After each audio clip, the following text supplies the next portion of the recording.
What's going on, everybody? This is Kyle with the Owens Recovery Science Podcast. We got a good one for you today. We just finished recording this about an hour ago, and I'm looking forward to listening to it again for one. We've got Chris Fry and Brian Noehren on today from the University of Kentucky. These fellas have done some really cool work in their careers, and they got some really cool work going on. And it's really neat to see how they have collaborated professionally. And so you'll hear all about that as we get into this podcast. They got a very cool BFR study that's ongoing right now where they are doing BFR pre-op and then continuing on post-op, and they are looking at the muscle via muscle biopsy to see, is it changing, and are we really kind of getting into that muscle and creating some of the adaptation that we think we probably need to get that quadricep stronger. So I know you guys will enjoy this. I sure enjoyed being on it and talking to these fellas.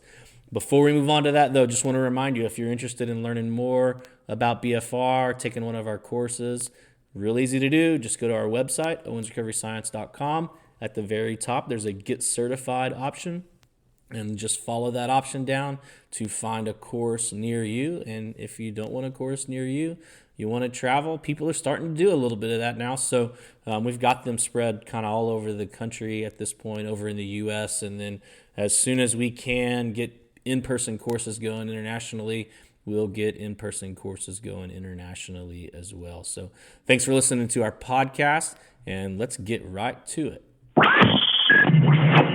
This is the Owens Recovery Science Podcast, hosted by physical therapist Johnny Owens. All right, welcome back to Owens Recovery Science Podcast. We're here post-deep freeze, post-apocalypse in Texas, and we're super stoked because we have two people that we admire a ton on here who are doing fantastic work. If you don't know their work, you need to, and hopefully after today, you'll want to go out and search it out more. So first we have my buddy Brian Noehren, PT, PhD. He's professor in physical therapy and orthopedic surgery at the University of Kentucky.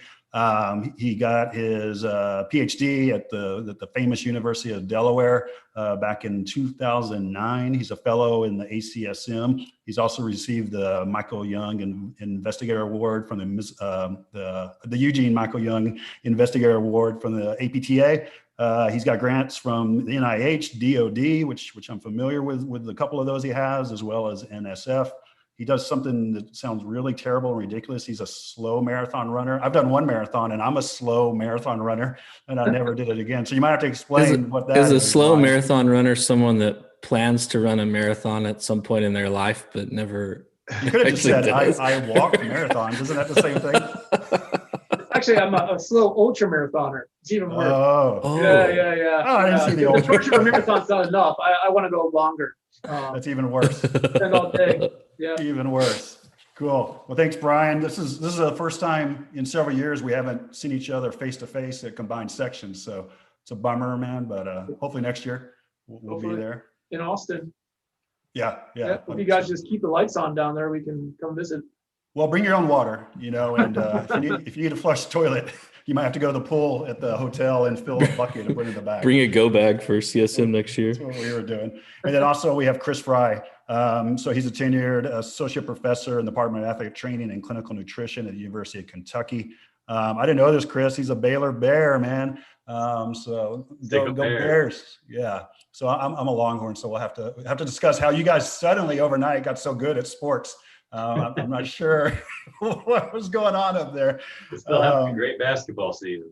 I know. We were good for like a minute. He established a research lab at UTMB, which is also my alma mater, and in his lab where he got his PhD out of. We've had multiple folks on. We got a couple more planned to come. So they just turn out talent out of there. And then he in 2019, he just recently went back to the University of Kentucky, where his lab is now at the Center for Muscle Biology in the College of Health and Sciences at the University of Kentucky. He's not an ultra marathoner; he's a bodybuilder, amateur bodybuilder. So that is one like pro athletes. It's a little yin to Brian's. Yeah. There you go.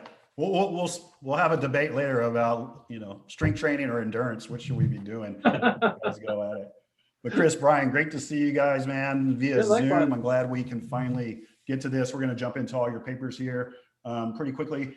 I didn't really get into the meat and potatoes of kind of what your work has looked at, and your lab's different. You know, you're not just like we're studying biomechanics or function post ACL or in aging populations. You guys go like deep down into the muscle, and you guys know your way around muscle physiology probably as well as anyone in our profession does, for sure. So you want to expand kind of about what your lab's like now, even your past labs, and what your backgrounds were?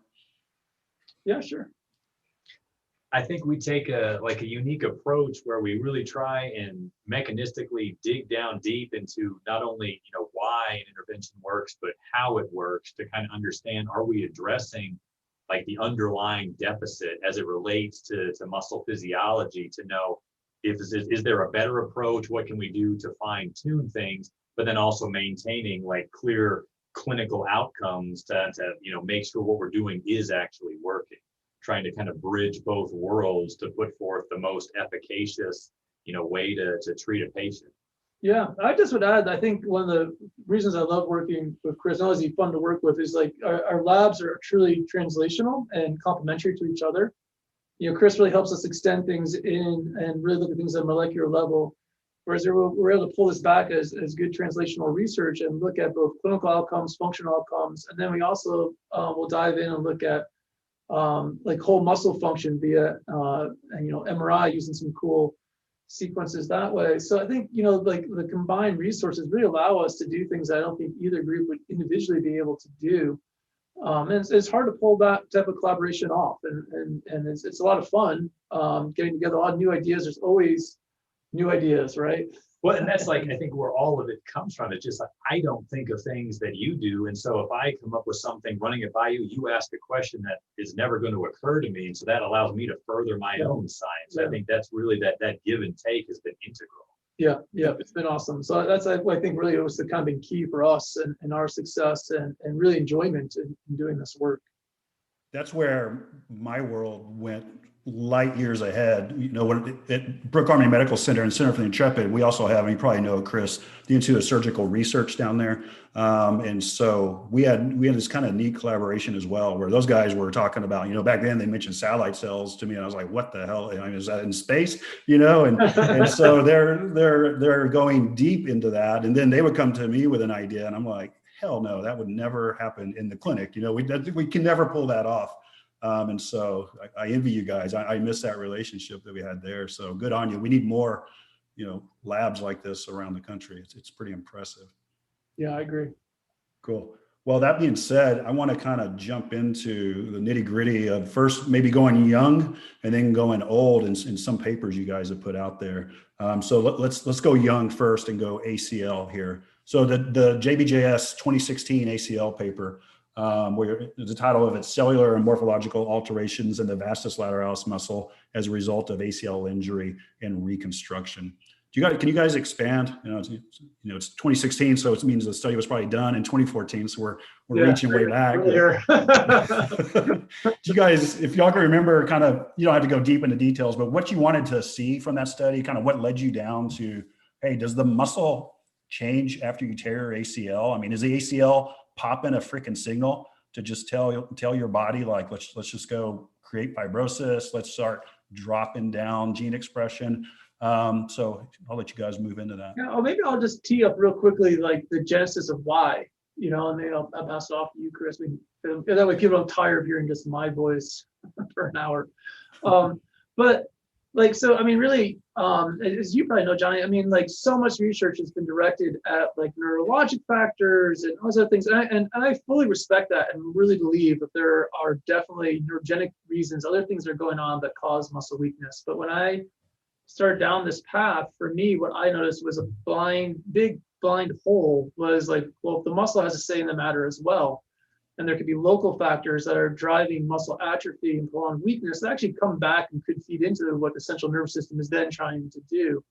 And so there was some work that was done by like Will Priesty back in like the late 80s, but that was like back in the day when people were still like immobilized, right? So like totally not applicable to the modern day. And so this study was the first of its kind, where we went in and we took muscle biopsies and performed what was called diffusion tensor imaging on muscle, which is just a big fancy way of saying that we ultimately were able to figure out the physiological cross-sectional area of the vastus lateralis, which is the strongest predictor of muscle strength, as well as look at kind of more, kind of traditional things as well. And we were able to take muscle biopsies and do imaging on both limbs before surgery, and then did it again at a follow-up time point later on. And what we found was that the physiological cross-sectional area nosedives, never really recovers.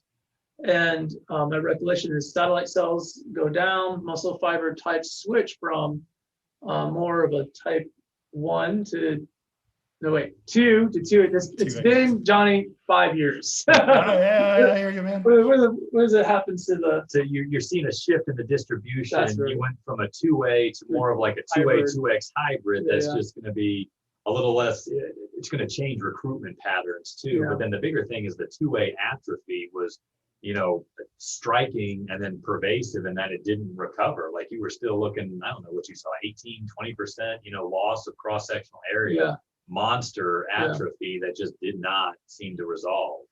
Well, it was also too, Chris, I think I think one of the things that kind of got us going was some of the initial results on the satellite cells nosediving, the wheat germ gluten. So there's a marker of just kind of like the extracellular space, the milieu there. Like what's up with that? Why was that kind of explained? That was kind of like something we did kind of like on the back end, like as we're starting to analyze things, we were like, ooh, this is really interesting, because you start seeing the muscle cross sections on the microscope, and you're like, this is really weird. And so we start following up with other assays. That was a time when Chris was postdocing, and so the two of us would be in the lab early in the AM because we wanted to bogart all the equipment before everyone else showed up, right? Yep. And then just these conversations start happening. I was like, dude, look at this. And then, Chris has got just such a depth of knowledge in this area. And that really, I think, kind of led to the collaboration that resulted in us being here today, But that was it, like even from, looking at these biopsies on just kind of a gross level under a light microscope, you could see that it looked like there was this infiltration of what you want to call it, like scar tissue, even at that gross level, that I would call, a reduction in the quality per se of the muscle, not necessarily a marbling with fat, but this scar tissue here that's likely going to have functional implications. And it was just so striking to me that exactly, I think, Johnny, as you say, pop a ligament in your knee, and you're seeing this just like cascade in the quad that just like blew my mind. And it's interesting, because we've discussed this a lot at conferences and things like that. Why would this happen? Is this evolutionary type thing? Does your body want to start fibrosing? And you guys even mentioned it in the second paper we'll talk about. Is that fibrosis to try and help with the ACL potentially? And one guy I talked with, he thought it was just a general stiffening of the entire limb was maybe beneficial if you're a caveman running around. So it's kind of interesting, like, because you look at it nowadays, like, why would the body do this? Why would it just start shutting down muscle and start throwing down fibrosis? No, that's a great question. Yeah. The whole drop in the satellite cell pool, do you feel, Chris, like that is related to the fibrosis just maybe blunting it and they're just surrounded by it, or there's some sort of capillarization that's going away? And these are great questions, Johnny. You get at this concept of like chicken or egg. And so that's something we're trying to dissect right now, is what is the true precipitating event? Like what kicks it off?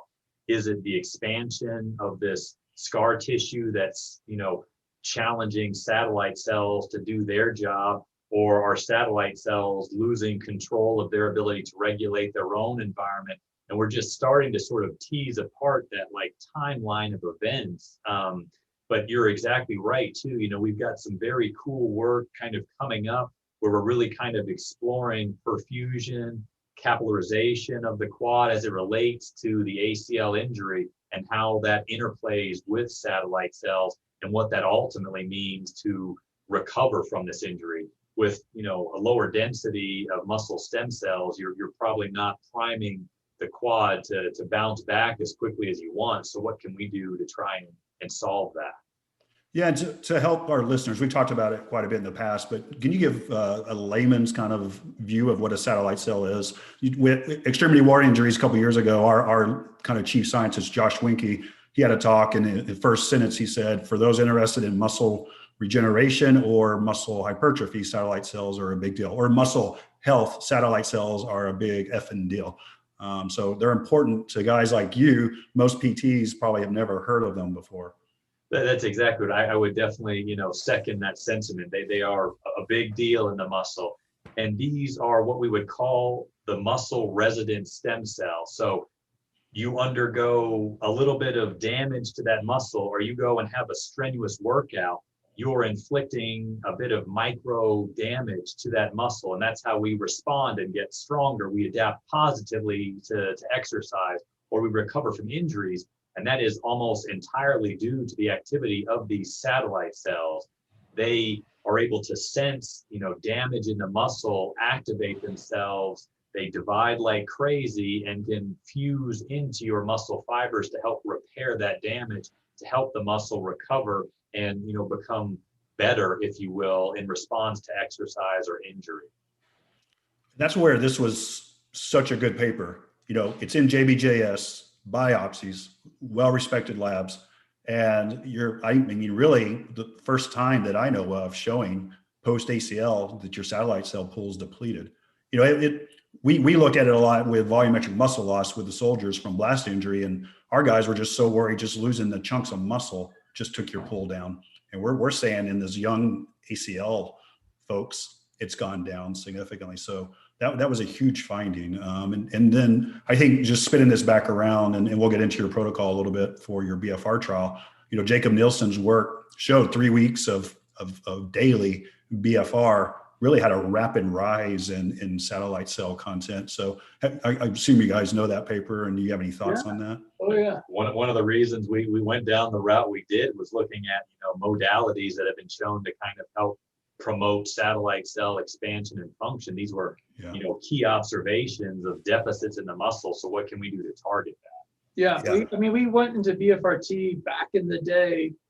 Like we had the observation of, like you just talked about, reductions in satellite cells, and we started looking around like, okay, what can you do? Like what's out there? And that BFRT was one of the few modalities out there that's shown an ability to rescue or improve satellite proliferation. And that paper was one of the main ones that really kind of drove us in that direction. It's weird. Everything's full circle. Brian, you and I met when we first started discussing your trial and working together with this. I don't know if you know, Chris, when we first started in the DOD, we called Rasmussen because some of our guys at the ISR knew him, and Steve Wolf was with us. I don't know if you know Steve. And because of y'all's papers that came out on mTOR signaling, and our guys were very interested in that. So we got this like full circle where we didn't even know each other. It is. Yeah. Steve's back down in Galveston now, and we overlapped just a bit before I left, but he's got a great group down there again in Galveston. So it's funny how things come full circle. Yeah, I wish I would have called you. I think I might have got more information than I got from Rasmussen on it. But well, then, so I think the highlights of that one are just this striking drop in satellite cell. But then also, if you just look at the muscle, as you mentioned, everything, pennation angle was significantly down. Total volume was significantly down. Physiological cross-sectional area was significantly down. And just to point out, after you tear it, and then I assume you guys are doing good rehab up there in Kentucky, after you rehab and basically are returned to play was when y'all did your next round, right? So it was a little bit earlier than return to play. It was right around probably the time we would now call like return to sport drills, right? So, kind of like that 4 to 6 month range, where people are starting to kind of get back towards being more active. I think, like all things, like, the research comes out and the study started like years and years before, and like back in like the early, sounds so long ago, like 2010, 2012, right? Like when we didn't wear masks. Yeah, the dark ages. Yeah, like you didn't, we were probably using return to play a little bit more loosely than I think I do now in our more current writings. Let's go into the second one then, spun off of this study where you looked at this increase in myostatin. and we've talked about myostatin before, and again, small world, because we were tied in. ISR is the military's burn ward. Our guys were very interested in anything that was fibrotic, as well as our VML stuff. So we worked a lot with Johnny Heward and what he was looking at, especially from TGF beta. And you found something different than what Johnny's seen with the TGF beta. But you guys want to kind of highlight what myostatin is, what you saw in that? Yeah, happy to. I mean, I think when myostatin comes to mind, people tend to think of, super muscular mice or Belgian blue cattle. It's best characterized as probably the strongest inhibitor of muscle growth. And so it serves as the brakes, if you will, from us becoming hypermuscular. And there are many models in nature and that have been created in a lab where if you genetically knock out myostatin, you get a hyper muscling phenotype. So little mice that look like bodybuilders, dogs, cows, just slabs and slabs of muscle on muscle here. And so it has clear defined roles in regulating muscle size.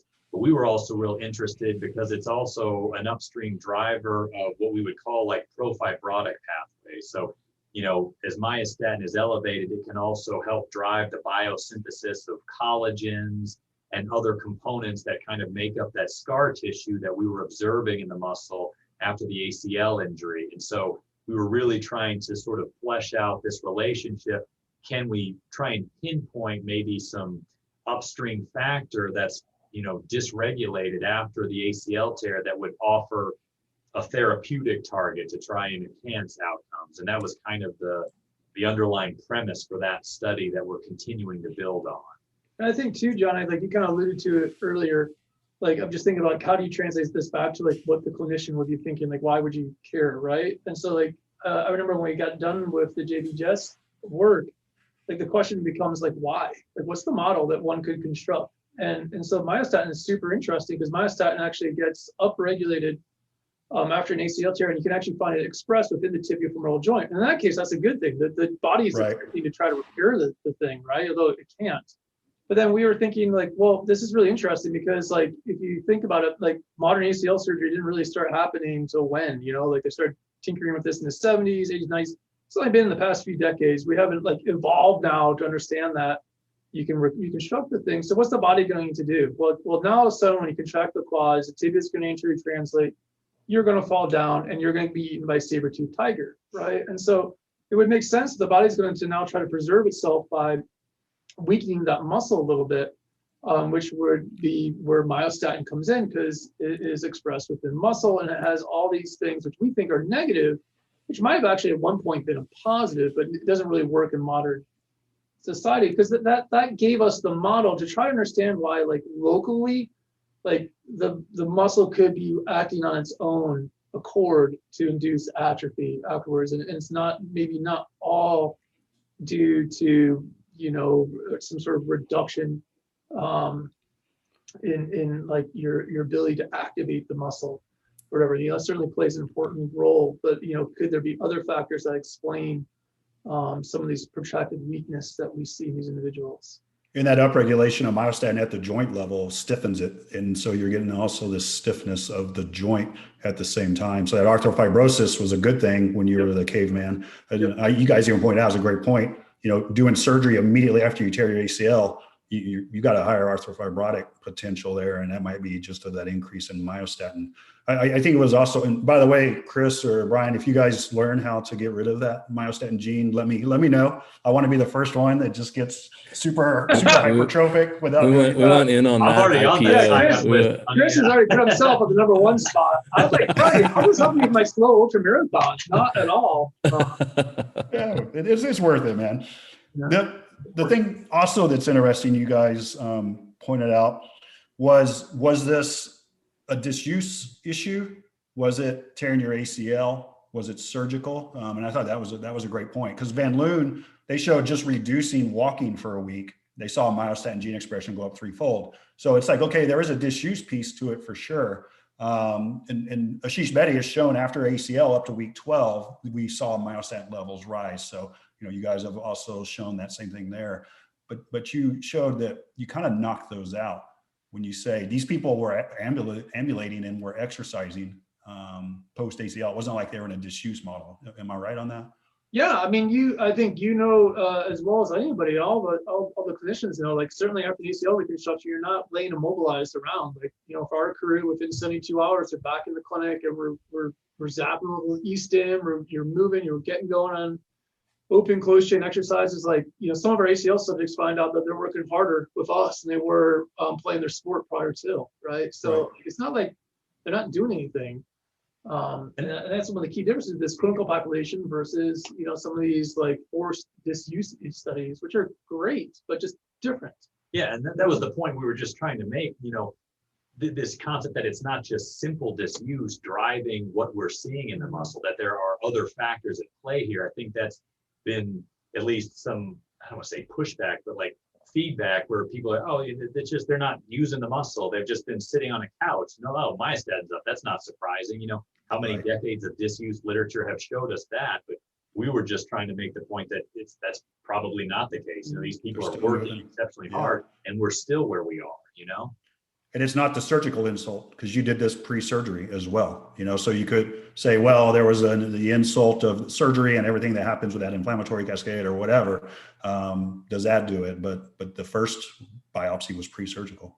Yep. It's a very good point. Yeah. Very really cool. good point, And am I right? Myostatin breeds the fibrosis, and the fibrotic cells bring in myostatin. It's like a vicious cycle. As you get more of one, you get more of the other, and it just keeps going. And that's something, I guess you could call it a problem with myostatin, is there are mechanisms where it can continue to sort of feed forward. We get down sort of into the nitty gritty in that paper where we're actually treating these isolated cells. We're pulling from biopsies with myostatin and seeing they proliferate a lot more. So it's exactly like you're saying, Johnny, it just keeps, breeding upon itself, and you can go down a path where it's harder and harder to recover. And so just trying to design programs to impede that process. And we always understood, and it was from more of the work with Johnny Hewer, that the TGF beta superfamily was kind of maybe the driver, and he's using losartan and all sorts of things. Now he's on the senescent cells of trying to figure out how to take down that fibrotic cascade. You didn't see TGF beta really playing a role in this. And so that was one of the things we looked, like you say, I think you capture very nicely, super familiar with Johnny's work as well. And we didn't do an entire panel, but we took some of the big players in that TGF beta super family, TGF beta itself, myostatin, activin A, GF11. We kind of looked at them all, and myostatin seemed kind of uniquely up amongst all the others. And that's what kind of led us to focus on it going forward. But you're exactly right that there are, sort of many similar factors that other groups are also exploring here. But we're just kind of going off what the data showed us in our hands. Yeah, it was really just a data-driven approach, right? Exactly. I mean, this is what we saw. We just kind of kept moving down this path as a story kind of unveils itself to us. So what's so empowering with your work, and why I really started to move more into the physiological side as I was getting, a little more seasoned and learning from our ISR guys, when you're banging your head against the wall as a clinician, like, why isn't this quad coming back? Or why did they fibrose? And now you start to see this gene expression changes and the cellular level, what's going on.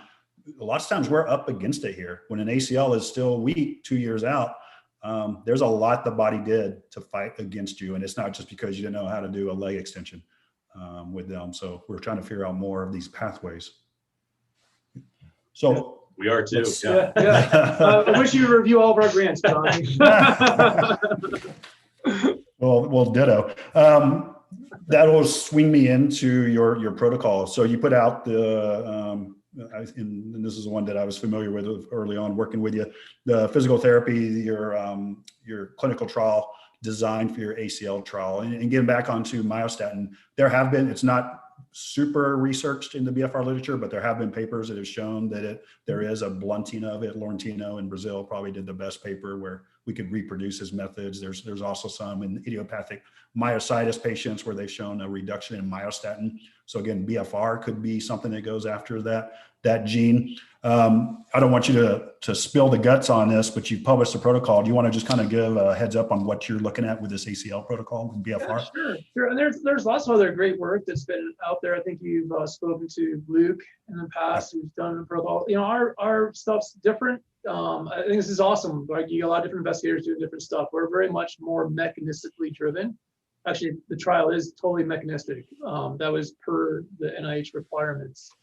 And so we're doing, it's a double-blind randomized clinical control trial. So it's a super duper hard thing to pull off. And on top of that, we are dumping on muscle biopsies, imaging, biomechanics, and a full array of evaluation of your quadriceps muscle function on these subjects. So, I mean, it's a doozy of a study to pull off. It really has taken quite a team effort. So but basically the gist of the study is we have two cohorts. Individuals are randomized into two different groups. There's an actual intervention arm where the individuals receive BFRT and a placebo arm as well.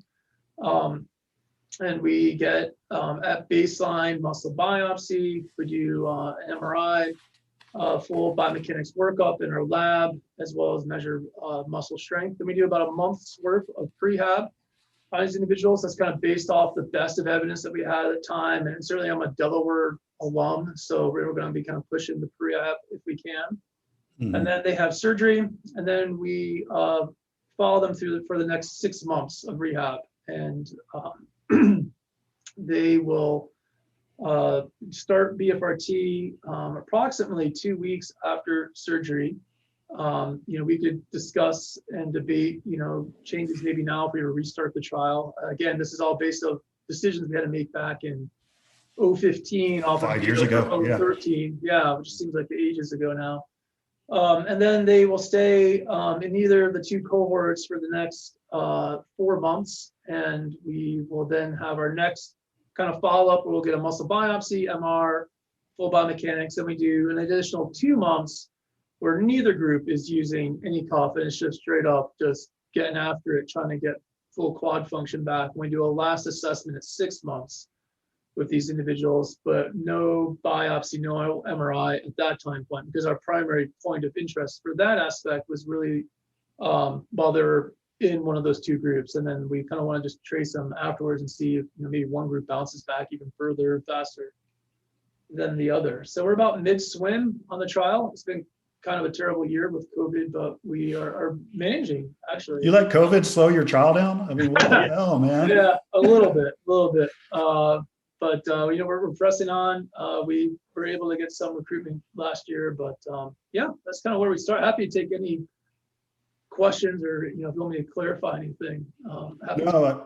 And that protocol is published in PT Journal, and so if people want to get a little bit of a deeper read, but essentially everything you found in those prior papers we talked about, you're going to reassess, it sounds like, and see, did this intervention actually touch on that? And what's cool, like Luke's, and we got one coming out from Methodist Houston. It's similar to Luke's. It has pretty much the same results. They just got a little bit further, but we don't have the mechanistic stuff. And so that's going to be like a beautiful tie-in. If these two big ones come out, yours comes out and actually says, and here's why, that's when we say, hey, insurance payers, this thing that we do here, it might go after that. I'm glad you're striving on. And so one thing I would like to touch on is this big bad wolf paper, because this is an issue we think of why people never really get quad strength, is people are afraid of open kinetic chain ACL exercises. Beautiful title. It was with you, Brian, and with Lynn Snyder-Mackler out of Delaware. So you brought in the big gun with you in case people wanted to come after you.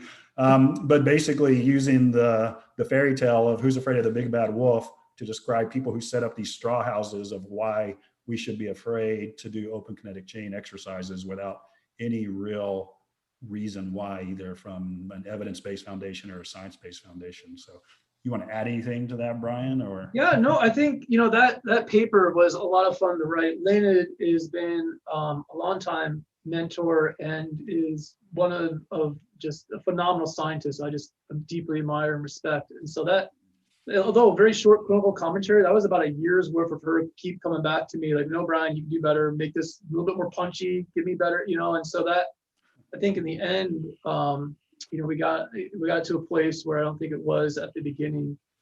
And really, I think, Johnny, it's just kind of addressing some big points that maybe you hear about too, but we often have people coming to us like, hey, we'll be giving a presentation or whatever, like you're doing open chain exercises, like that's totally going to cause the graft to loosen up and they're going to blow out their knee. And, and so it was just this mounting frustration and concern for our own clinical community that no, actually you need to do open chain exercises. They are safe.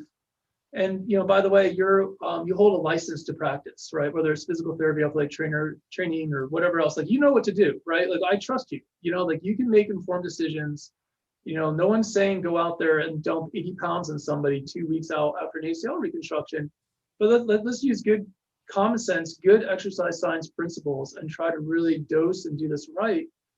Because without quadriceps function, we know that that's one of the strongest predictors for being able to go back, return to sport. Re-tear, osteoarthritis, function quality, like without the quads, the whole thing isn't really working all that well. So you can dance around this however you want, but you've got to hit the quads. And the other big frustrating point to me is I feel like as a community, we've thrown out assessment, right? Like back in the day when I was just starting to practice, we had a biodex in the clinic, and then everyone was like, oh, I'm just going to use this to stretch people, and we were all like, oh, we don't need to do this anymore. And now look where we are, like there was a paper that came out from a really good group in Australia that basically showed that like less than 50% of physical therapists really ever bother to assess quadriceps strength afterwards. And if they do, they are using this, like making some assumptions off of doing a hop test, or maybe they're doing manual muscle strength testing. We know that isn't going to cut it. And so I worry for our patients that we have a responsibility to do our best for them. And if we're cutting out the quadriceps, then that's a real issue. And we're not saying don't do closed chain exercises. We're just saying make sure you're throwing in the open chain exercises, and that you're really isolating out the quadriceps.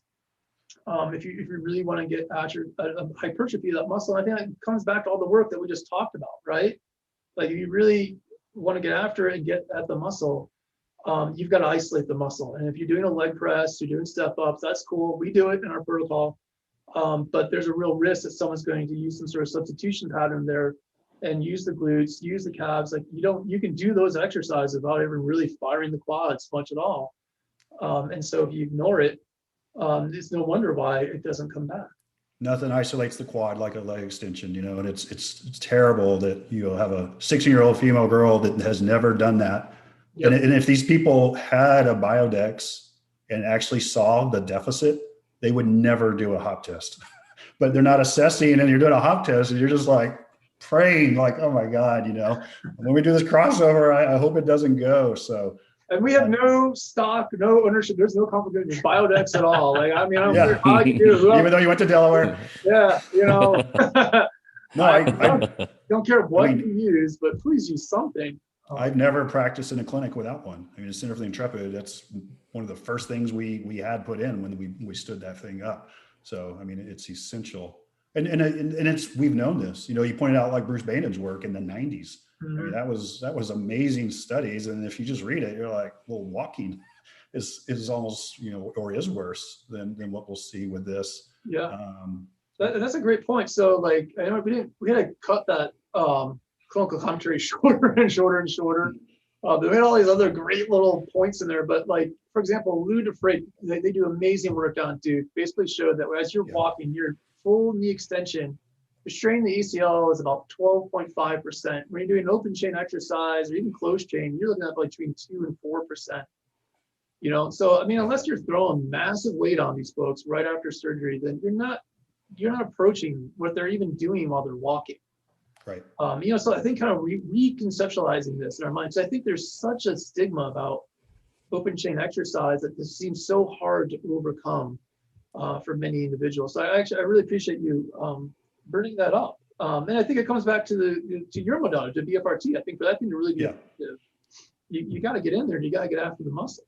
Well, I think that's where I really love BFR in that population, because you can start it early and we see that you can get similar strength and hypertrophy changes as lift and heavy.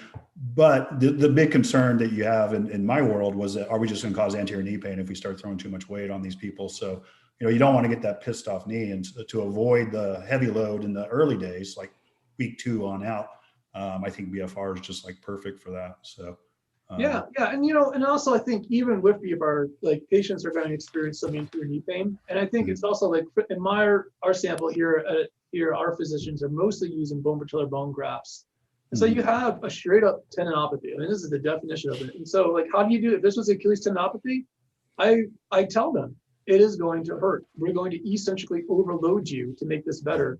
But yet, for some reason, with ACL, we're like, oh no, anterior knee pain, and I get it. Like, we don't want that to inhibit muscle strength and performance improvement, but some level of discomfort and pain is to be expected during the protocol, and we don't shy away from that. We try to educate the patients up front, and good patient education, really using a biopsychosocial approach and helping them not catastrophize and understand what's going on and why you're doing what you're doing.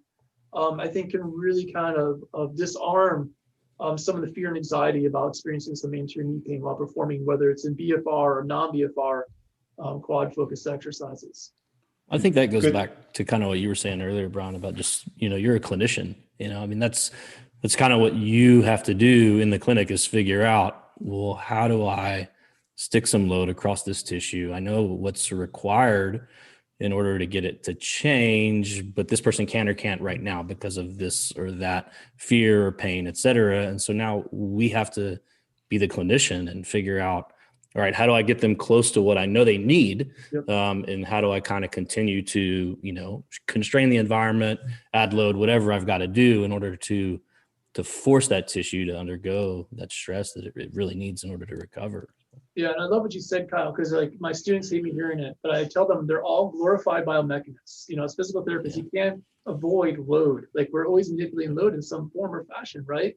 Yeah. And that's what we have to do, is we have to figure out how to translate this. How do I give you enough load that I get the appropriate response without going too far and having, this terrible painful outcome or other bad things happen? Like, we got to step into that zone a little bit, but not go too far. And I think that's really where your clinical experience comes in, your training, your understanding of healing, and the appropriate response comes into play to really know where that line is.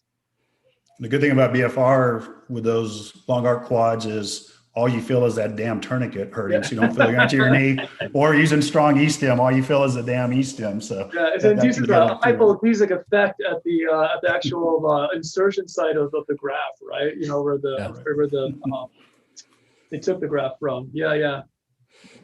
Well, dude, you guys are actually dying.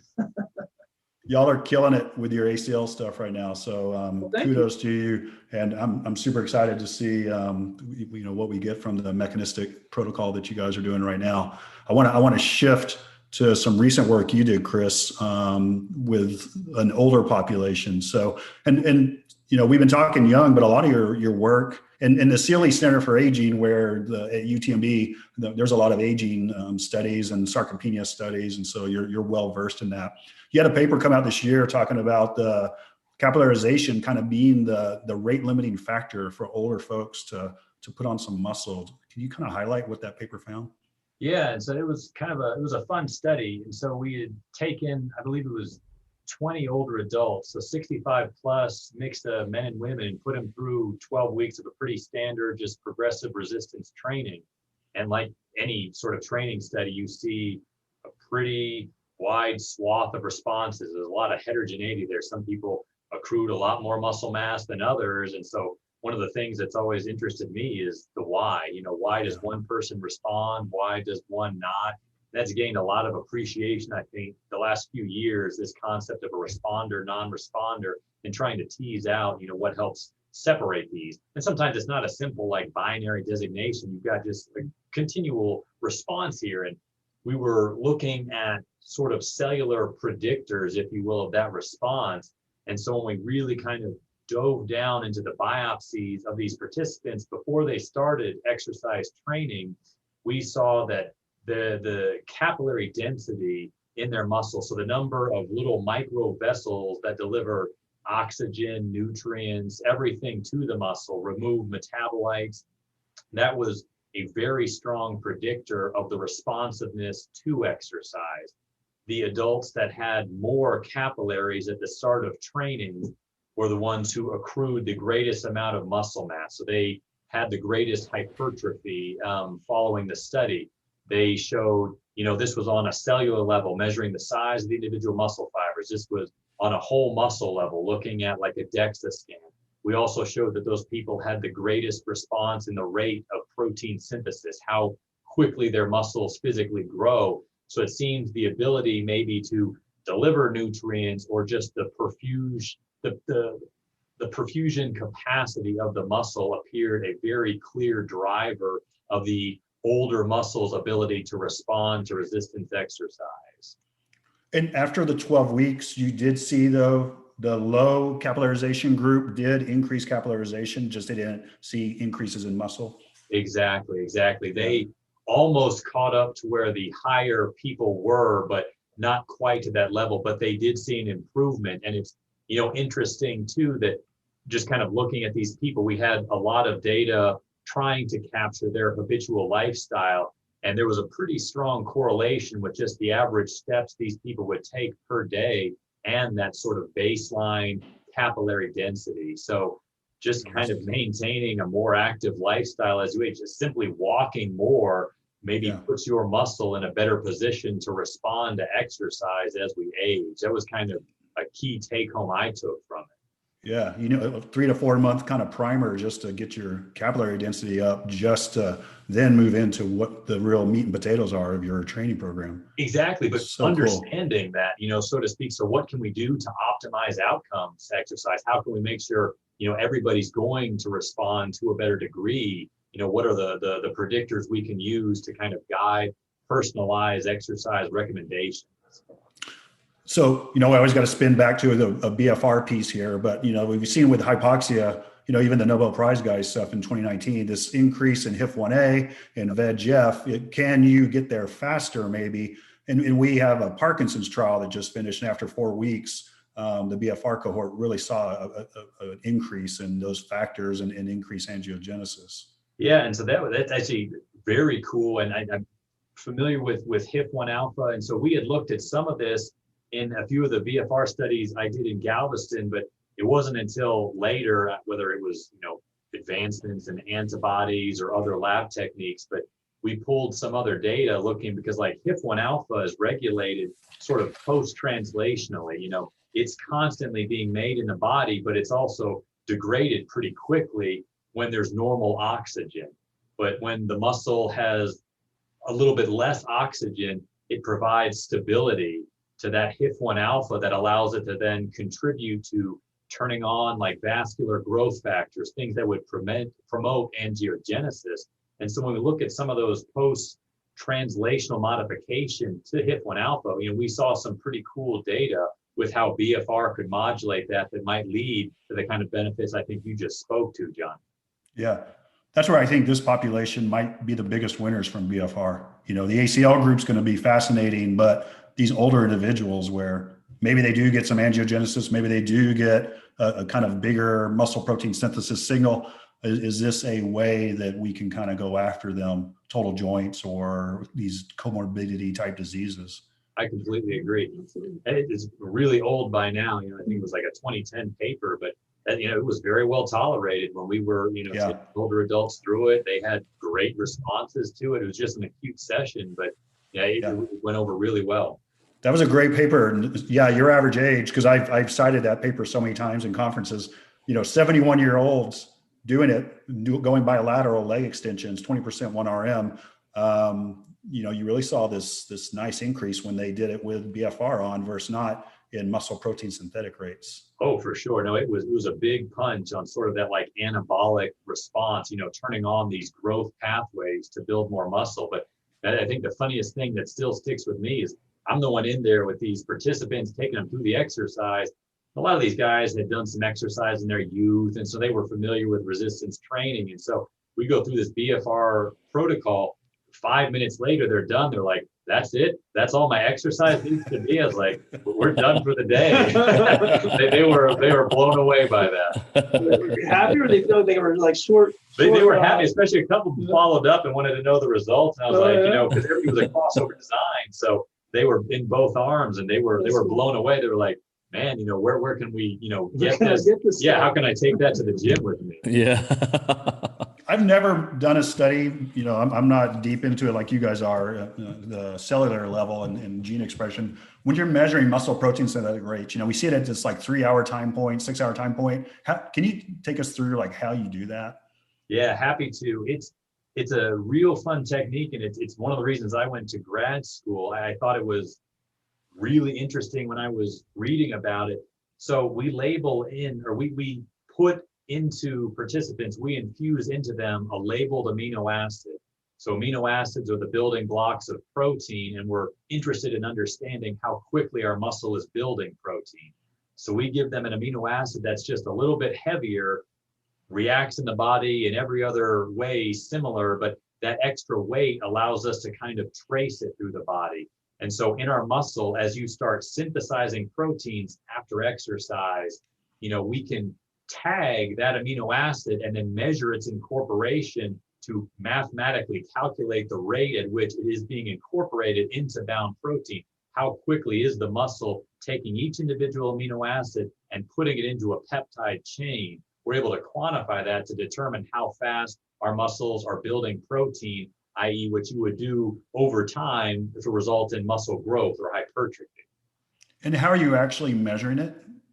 So through serial biopsies, we use gas chromatography and mass spectrometry to break apart the proteins in our muscle and then analyze basically the abundance, if you will, of that labeled amino acid. And when you take biopsies across time, you're going to increase the incorporation or the amount of that tracer amino acid. And since we know the time between biopsies, it's a pretty simple mathematical equation. You're looking at incorporation changes divided by time to actually give you a synthetic rate of proteins in the muscle. Perfect. Thanks. Well, I know your lab down there, Kevin Tipton always told me it was nothing but biopsies, and he was sick of always being stuck. He's always trying to recruit me to do one of the studies. I never wanted to because I'm a wuss. So I think I've had about a dozen biopsies in my yeah. for the same sentiment. Y'all were doing some isometric bicep hold one, and he wanted me to come in and do it. I'm like, you want me to maximal isometric, and you're doing a biceps biopsy on me? Hell no, man. I got a test tomorrow.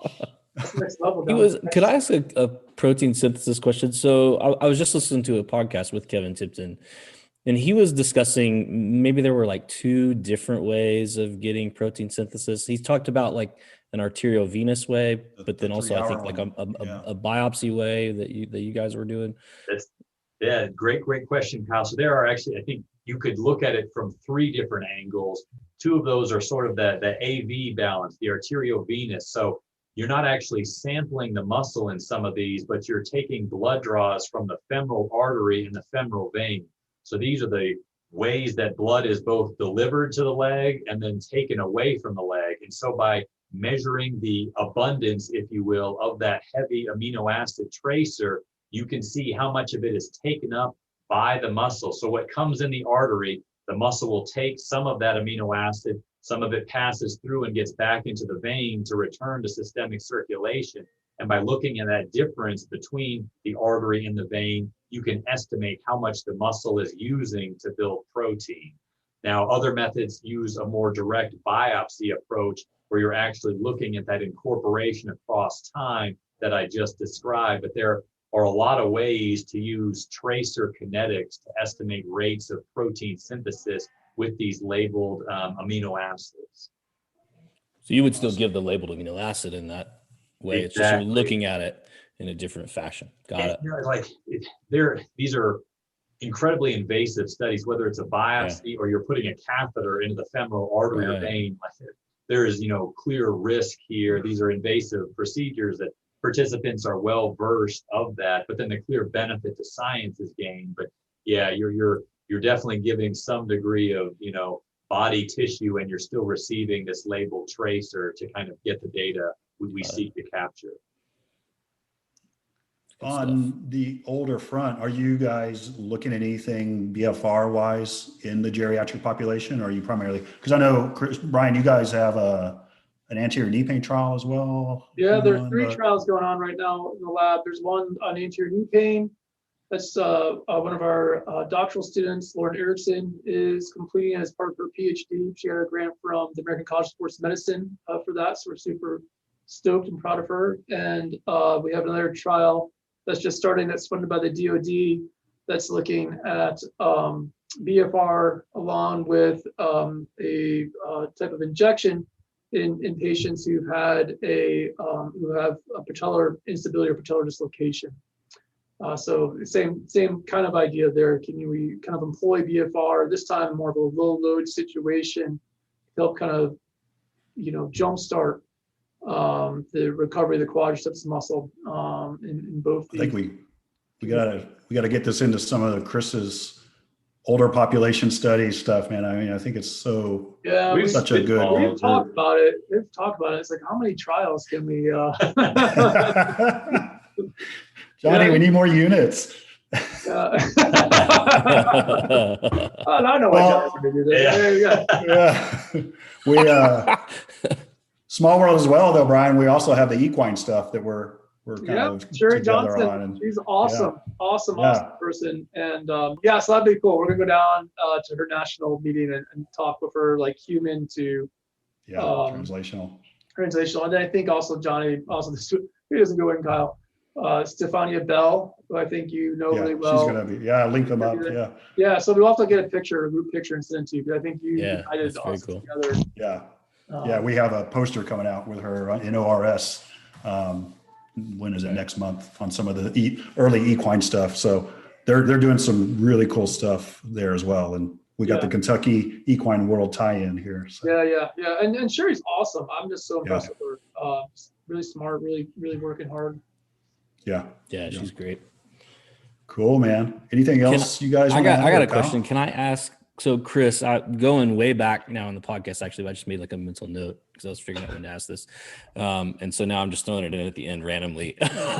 When you were talking satellite cells, repairing muscle, that kind of thing, you kind of made a reference to it being related to damage. And then, of course, with the Nielsen paper, it was kind of one of the things, a super high frequency, but, they're saying, look, this muscle fiber doesn't look disrupted, but they kind of, I feel like if I remember correctly, they made a comment about, it seemed as though maybe the sarcolemma was a bit more permeable. So when we talk satellite cell proliferation, BFR, do you think that Nielsen showed something just because it was so freaking high frequency? Or do you think, like, for example, an individual bout gets you to the point where those satellite cells proliferate? And then I'll just kind of let you roll on it, just in relation to damage and that kind of thing. He had a control group, though, so did the same volume. That's true, yeah. Yeah, that's a very good question. Just with kind of aside from BFR, an acute bout of exercise induces a pretty sizable proliferative response in satellite cells. There have been, a half dozen great groups, Luke Van Loon, Tim Snyder's, some of our work. We've shown that a few times, and not necessarily indicative of damage. I wasn't, trying to insinuate that it was a damage, dependent response.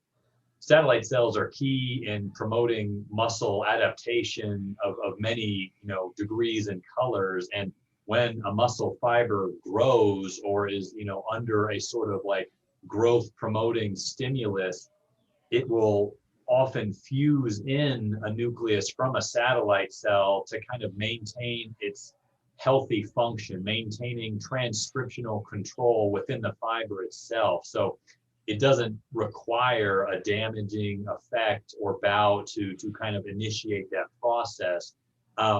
And it's hard to say with the frequency that paper employed, I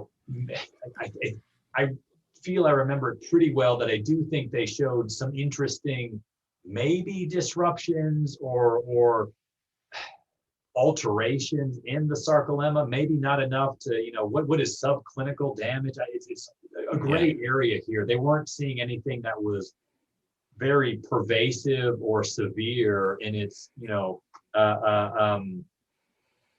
in how it occurred, but they were, seeing such a response there that I feel confident that BFRT is having that sort of effect, that it's leading to a promotion of satellite cell activity that might just be promoting positive muscle adaptation, i.e., growth hypertrophy. Cool. I appreciate that. That helps me. Yeah, I making feel sure I get it smarter. all. I feel smarter after talking to you guys, man. It's good. Love it. We're gonna do this again. Yeah. Yeah, we'd love to do it again. And I really want to thank Chris and I think we want to thank both of you guys for inviting us on. I don't think we've ever talking before we got on here recording. I don't think we've ever done an interview or a podcast or anything. But as scientists, it's so important for us to make sure we're trying to share this information and share it with a wide and diverse group of individuals. And so this is great. This gets us out of our labs and kind of sharing this with a more broader population. So we hope that this was helpful or informative for somebody. We totally didn't put people to sleep as we geeked out on muscle physiology and biomechanics for an hour. Yeah.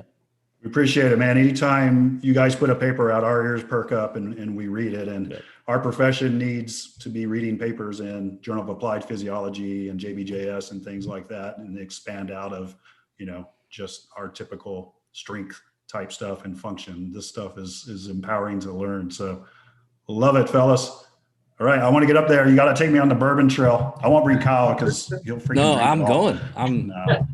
You guys are always Anytime, always invited. Also, we want to put a plug in, shameless plug. If there's any please. young people who would like, or old, because we don't care, would like to get their PhDs, we're always looking for motivated students. Or particularly, seems a little challenging for, I'm just calling out the physical therapy and athletic training community. I know it's hard to leave the cush job and come back and get the PhD, but we really do need faculty, or we're about to drop off the edge. And we try to have a really supportive mentoring environment here. Hopefully after listening to Chris and I talk, people are not afraid to reach out to us. And we have a number of, even if your thing isn't muscle physiology, there's a lot of stuff going on in our labs that you can get involved in and work on. But we really do need clinicians to come back and get their PhDs. We're pretty much begging.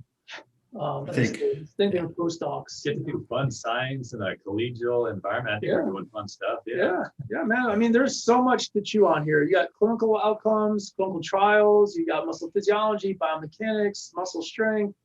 I mean, if you can't find something you're fascinated by with us, then I don't know what to tell you. But yeah, I think there's just a lot of cool stuff going on, and we'd love to hear from people out there. And even if you're not thinking like, hey, I want to do this like this year, like just I encourage you to get in touch with people early. Like I'm thinking like 2-3 years from now, Brian, I want to do this. Just want to email you and we can keep up a little dialogue, keep a conversation going with things. I know for me, that's how it worked with Irene. Like I didn't go back like that day. I was decided, like I think it was a good year and a half later that I showed up at Delaware after we corresponded and talked about things. And I kind of planned my life out, what I was going to do.